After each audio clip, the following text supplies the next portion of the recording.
Conceive, believe, achieve. Shut the f*** up. This is Believe You Me on the Gas Digital Network. Did you see, and I don't know what the origin of this is, maybe Harrington knows, maybe you know, but Chael Sonnen has been going on a tirade of abuse about Jon Jones, tweet after tweet after tweet, a lot of offensive stuff. If you look at your computer and pull it up, I mean, let's take a look. Jon Jones, I heard your critique, forgot you were the business, even as a spectator. You trash talk about as well as you exchange insurance info after accidents. John, I treasure you as long as you're around. I look a lot clean. I look like a clean overachiever. Jon Jones, you spend more time on a shelf than a library book, you bum. Turn your cell phone off. You saw it has GPS tracking. Jon Jones, your career took a bump in the road, then you tried to snort it. Jon Jones, I heard you're not allowed at your brother's football games because you tried to snort all the lines off the field.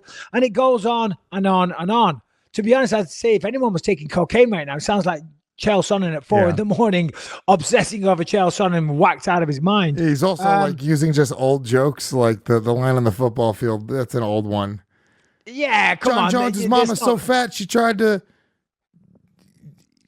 something. I don't remember. Finish it. Your mama, Jon Jones, your mama's so fat when she sits around the house, she really sits around the house. Your mama's so fat, her belt size is equator. Jon Jones, your mama's so fat, she jumped up and got stuck.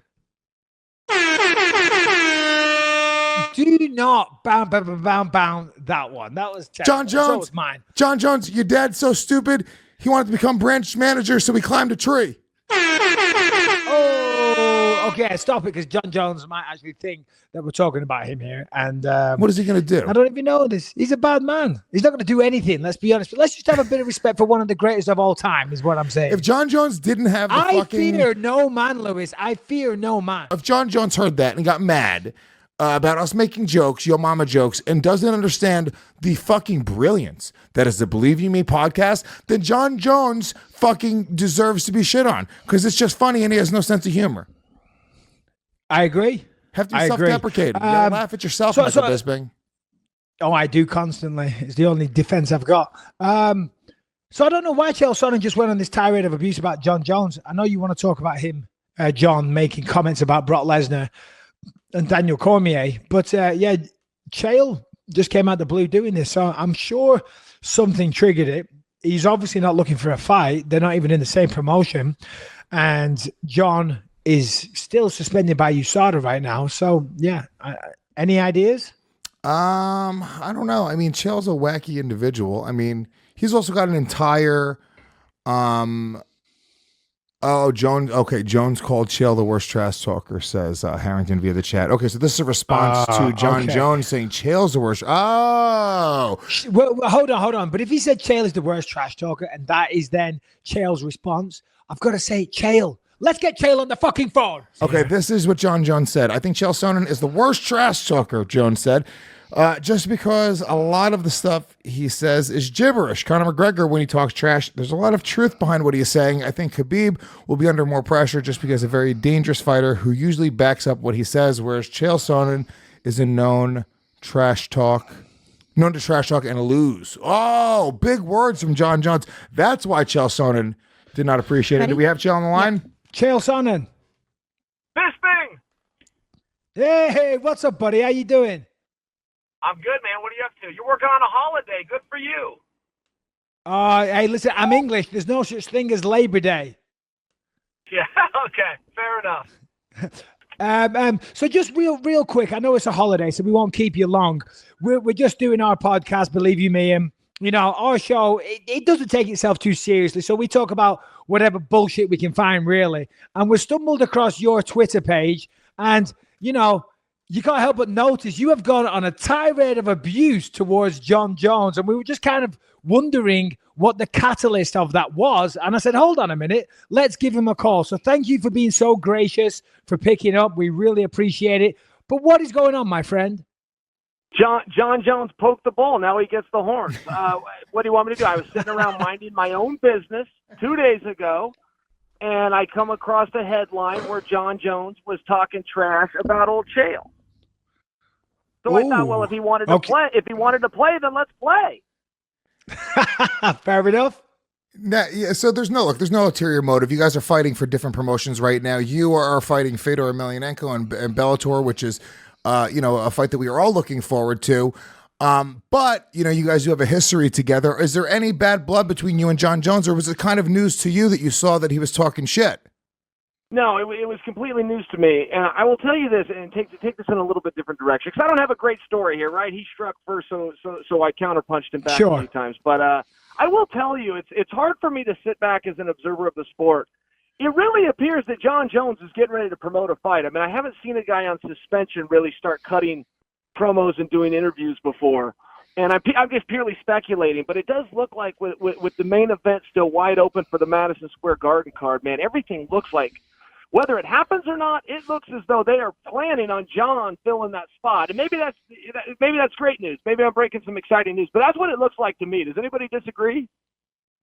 No, 100%. I mean, knowing people in the UFC, speaking to people there is talk that he is going to be cleared very soon. So I think you're right, Chael. I think that totally makes sense. It hadn't occurred to me until now, but yeah, I mean, that totally makes sense. Well, and Mike, I'll add this, because conspiracies are fun, so let's have a little fun today. But you've also got this like mystery. Yeah, you got this weird mystery injury out there with Alexander Gustafsson, where he's saying it's no big deal, and Dana's like, well, it's a little serious. But the bottom line is, Gus is just kind of floating around in this purgatory. If I was to make a prediction, so you're saying Jon Jones and Gustafsson. Oh, that's pretty good. Okay, all right. Well, you heard it here first, everybody, and believe you me, fuck Chael Sonnen, we broke it. Mike, hey, let me throw one more at you just for fun. Now, this was my own one. I tried to get some steam on this, and nobody really bit. And by nobody, I mean I was having this discussion with Helwani. But you want to know who else's time frame matches up just right with Jon Jones in Madison Square Garden, but is none other than Anderson Silva. And while a lot of people are going to say that fight is well past its expiration date, BS it is. I mean, not if you're talking about business. If you're just talking about people stopping what they're doing to tune in, they're tuning in for that.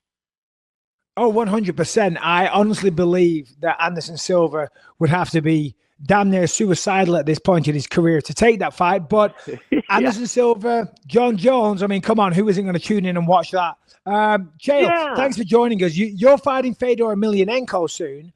You beat Vanderlei, then you beat Quinton Jackson. Now it's Fedor. This is all the Pride legends in one. I mean, you must be feeling pretty good about yourself right now. Well, it's a really good opportunity. I mean, I'm not ready to quite say it's a done deal and I'm going to beat him. I can beat him. He could beat me too. And I don't say that competitively. I say that from a competitive nature. I mean, I'm working hard every day. I'm well aware that, he's bigger and brings a little more power than I'm used to, but I do think he's very beatable. I think he has to knock me out, and I think he has to knock me out with a right hand. I've never been knocked out. I've only been knocked down one time, so I think I got some good odds that I can stop it, but I think it's a pretty straightforward fight and a big opportunity. All right, fine. You know what, Mike? Fine. I do feel pretty good about myself. Well, good. I was waiting for my... I was waiting for my co-host to ask you a question there, just to try and be sharing, but we had dead air. We had fucking silence. Lewis, over to you. Ask the great Chael P. Sonnen a question. Well, first of all, I will say right now, I'm a nerd. We've had you on the show, I think 1 or 2 other times in the past, but it's always an honor to have you on the show and to have you and the great Michael Bisping having a conversation as well. This Fedor fight coming up, look, it's a really, really tough fight, obviously, but is it something do you look at it as sort of being the same caliber Fedor as in the past? Does it mean as much to fight Fedor now as it would have in the past? Man, it does. It does to me. I get asked that a lot, and it always drives me crazy because I feel as though there's a diminishment of a potential glorious moment that I could have, and so I'm always trying to defend the potential glorious moment by talking him up and saying, oh, he's just as great as he ever was. But the truth is, man, I don't know. I don't have the foggiest idea. I never trained with him back then. He looked really good on TV back then. I still think he looks good now. I think there's a little bit more to Fedor's losses. He has some problems with those really big guys. Bigfoot Silva comes to mind, who was able to just kind of hold him down, but Bigfoot cuts to the weight limit, and Fedor's way under the weight limit to the point people have tried to talk him into going down to 205. So I don't know. He and Mitrione fight, they both knock each other down. I mean, it's like as weird as it gets. So, from my perspective, I'm trying to cling to the potential glorious moment, but I also don't want to take my eye off the ball. I don't know how to answer it the other way and go, oh, no, he's washed up. Well, what's the point in fighting a guy that's washed up? But, particularly when I have to fully admit to you, he can beat me. So what am I saying about myself? It's a really hard fight. I think it's a compelling fight. I think if I get on top of him, I don't think he'll ever get up. But I'm not 100% sure I can get him down. I did one face-off with him. I couldn't believe how short he was. He was under 6 feet tall. He's got one of those tough bodies. Daniel Cormier has that same thing. We're getting underneath him as a wrestler is a real challenge just because he's just a little shorter, and it comes with some attributes. So I don't know. I don't like it when people write him off. I think that it's rude. I think it's really, really rude when someone does it. But I have a hard time getting a fair shake in the media, largely because I brag so much, and so they don't. I say so many good things about myself. They don't want to say them about me. And it seems like every time either I beat somebody or I'm getting ready to fight somebody, they diminish the other guy. Yeah. They diminish the other guy so that they don't have to give me my due. And my last 11 fights were all against world champions. I won 8 of them. So I do have a fair level of confidence in my abilities, but I'm a realistic guy. Look, he hits really hard and he appears to be really fast, and I don't want to get hit with that right hand. Mr. Sonnen, I don't know what you're talking about. I'm looking at my records here, and I have you as undefeated. So undefeated. Very strange. They were all tainted victories that went against me. Yeah. So, let me ask you, though, because, you're fighting at heavyweight. We've seen you fight at 205, obviously 185 pounds for the majority of your UFC career. How do you like fighting at heavyweight? Not having to cut weight, walking around, being able to eat what you want. Is there any, are you going to keep it heavyweight after this tournament's over? Are you enjoying it?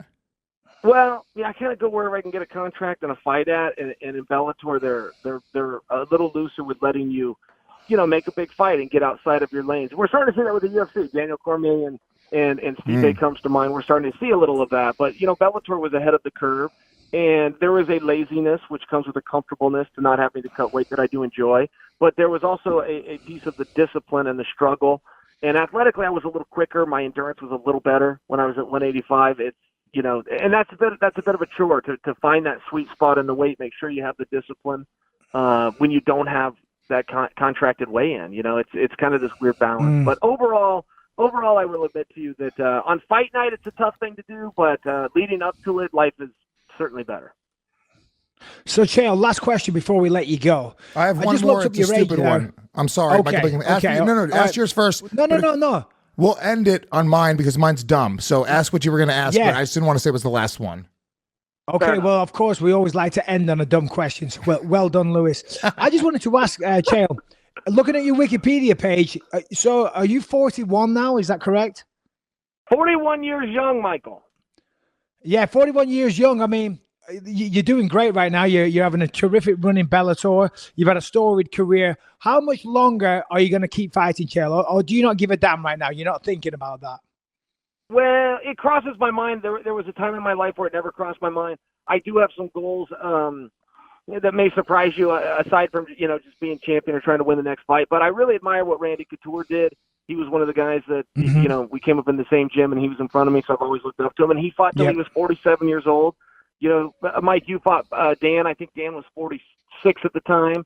But I admire those goals. I really admire those guys that were able to extend their careers. Bernard Hopkins and George Foreman, I probably will never catch. But if I could hang in there and still compete, in the highest organizations late in life, I think that would be a really cool thing.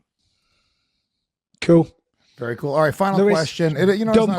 Dumb question. It's not as dumb as I thought because I, to be honest with you, I think there's some legs to this. How do you think, if at all, even slightly, that Joel Edgerton's character in Warrior was based off of you?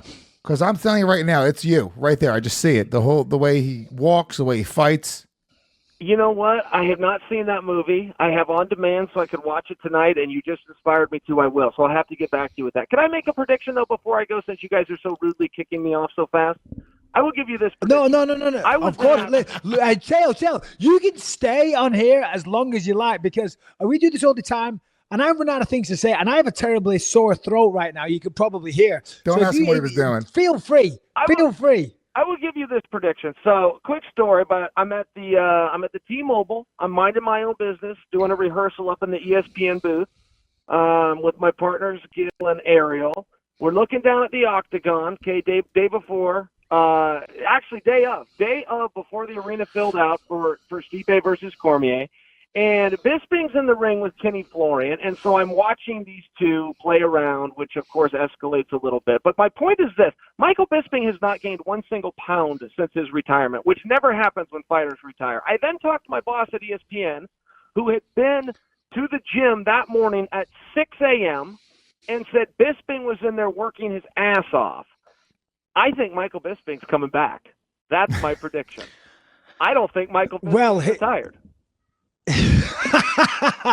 Chael, I wish I wasn't retired. I really do. I mean, I miss it. I love it.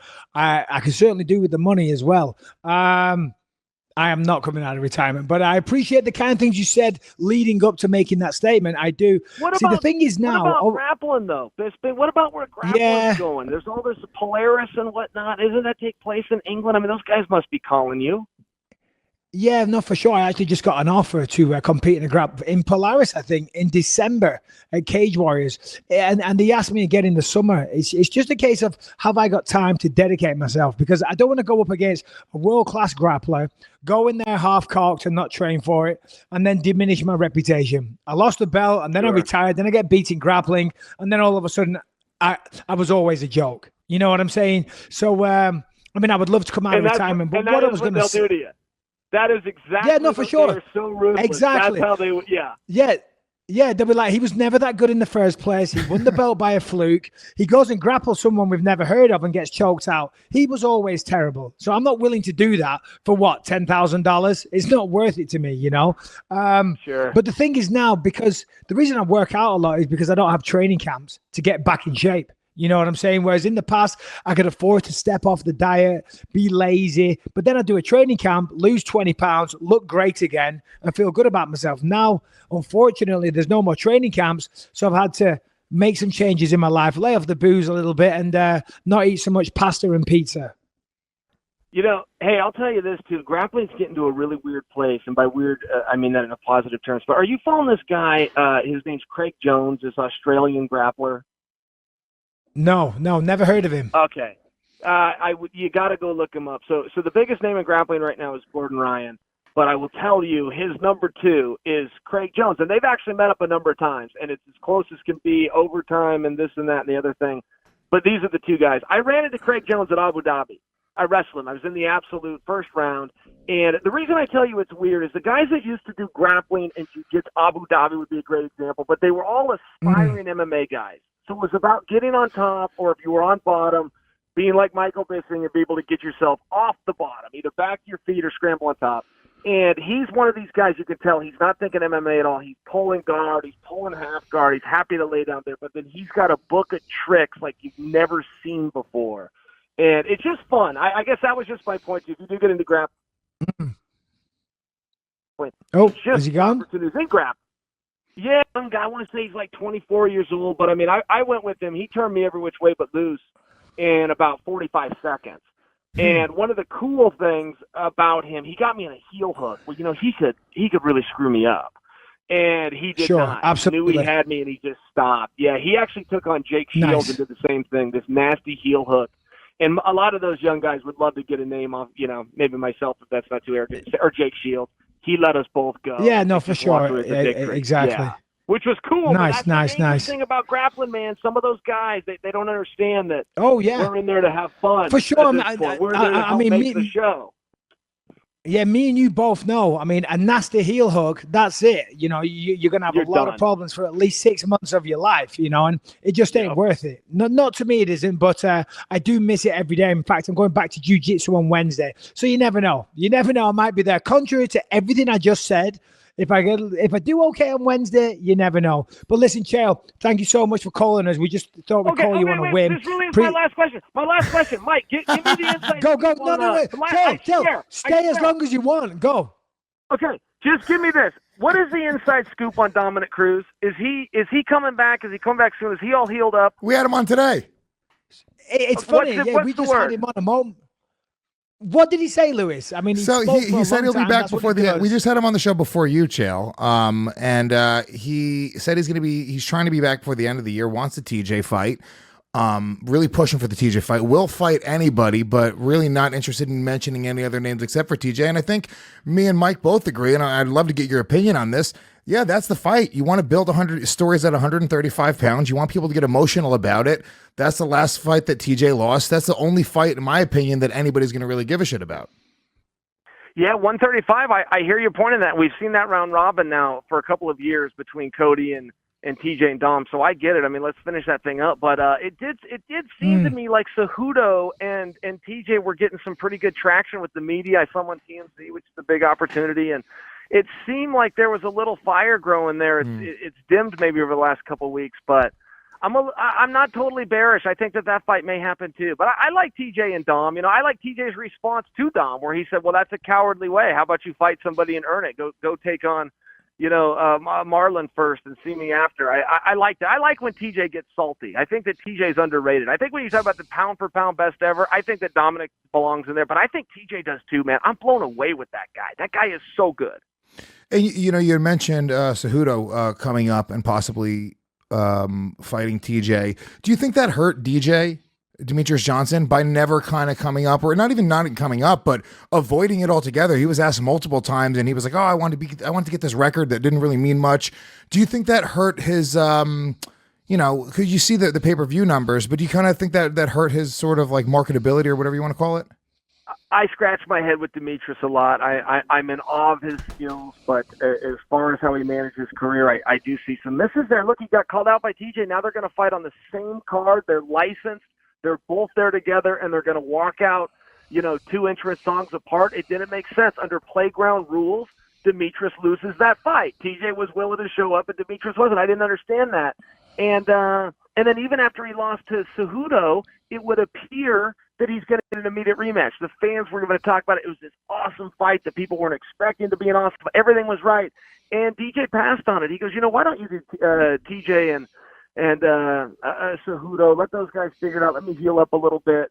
I just thought it was a missed opportunity, but he looks at it a little different. He's not as rough around the edges, Bisping and I are rough around the edges. We would have been demanding that rematch, but he just is such a nice guy. I mean, what do you want to do? You want a guy to go be a prick if he doesn't want to be? You can't make him. So I don't know. Yeah, I thought that was a big miss on his part. I also think that he underestimated the pay. He was in a fight over pay, but I think that he miscalculated how many of us really wanted to see that. I think he would have ended up with the money he wanted. I think us fans would have tuned in. For real, last question here. Okay. What do you think this weekend? Huge fight this weekend. Hey, I love this weekend. I'm a big Tyron fan. I think Tyron gets misunderstood a lot. I think that his confidence comes off as arrogance. I think when he makes statements, he's usually on the right side of the argument, just says it in a way that fans turn away from him. But I think that Darren Till's got this skill set, man. He's weird. It's like Wonder Boy and Connor kind of put together into his own thing. I've never sparred with anybody like Till. I don't have any partners that can do what he does. I mean, that's a hard guy to prepare for. Tyron seems to always be up for those challenges. I don't think we're going to see any drama around the weigh-in, as a lot of people think. I don't think Usman's going to be able to slide in there. I think Till makes weight for sure. And I think we get a good fight. That's really all I think. I'm not ready to make a prediction. I really don't have one, and not from a point of cowardice. Sure. I just go back and forth on that, man. It's a really tough contest because Till's so weird. Till is so awkward. He is very awkward, and I don't have a prediction either, but mine is from a point of cowardice, because if I pick against him, then England will write me off, and if I pick against Tyron Woodley, then I'm going to get a ton of shit at Fox. So I'm just sitting on the fence. Where do you sit at the desk? Yeah, I'm sitting on the fence and letting you take over. But Chael, you are the man. We all love you over here at Believe You Me. Thank you so much for taking the time, and if you don't mind, we'll do this again soon. You guys are awesome. Kaboom.